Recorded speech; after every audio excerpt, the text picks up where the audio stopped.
السلام علیکم سامعین، خوش آمدید آپ کے اپنے چینل پر۔ آج میں آپ کو رمضان المبارک کا ایک ایسا مجرب اور آزمودہ وظیفہ بتانے جا رہا ہوں جو انشاءاللہ تنگ دستی، افلاس اور مالی پریشانیوں سے نجات کا سبب بنے گا۔ رمضان المبارک رحمتوں، برکتوں اور مغفرت کا مہینہ ہے۔ اس بابرکت مہینے میں کی گئی دعا اور عبادت کئی گنا بڑھا دی جاتی ہے۔ قرآن پاک میں اللہ تعالیٰ فرماتے ہیں کہ وہ اپنے بندوں کی دعائیں قبول فرماتا ہے، خاص طور پر جب بندہ اخلاص کے ساتھ دعا کرے۔ تو آج میں آپ لوگوں کو ایک بہت ہی مختصر سا عمل بتانے لگا ہوں۔ رمضان المبارک کا یہ خاص عمل ہے۔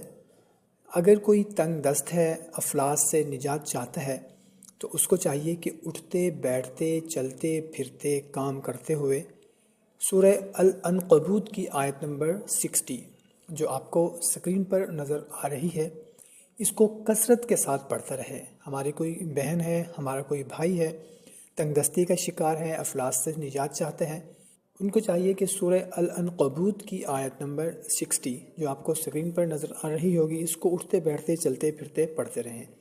دعا ہے اللہ تعالیٰ ہم سب کی پریشانیاں، تکلیفیں، مصیبتیں، تنگ دستی، افلاس دور فرمائے، آمین۔ تمام بہن بھائیوں سے گزارش ہے کہ کمنٹ میں آمین ضرور لکھ دیا کریں، کیا پتہ آپ کا آمین لکھنا کہنا کسی کی پریشانی کو دور فرما دے۔ جزاک اللہ۔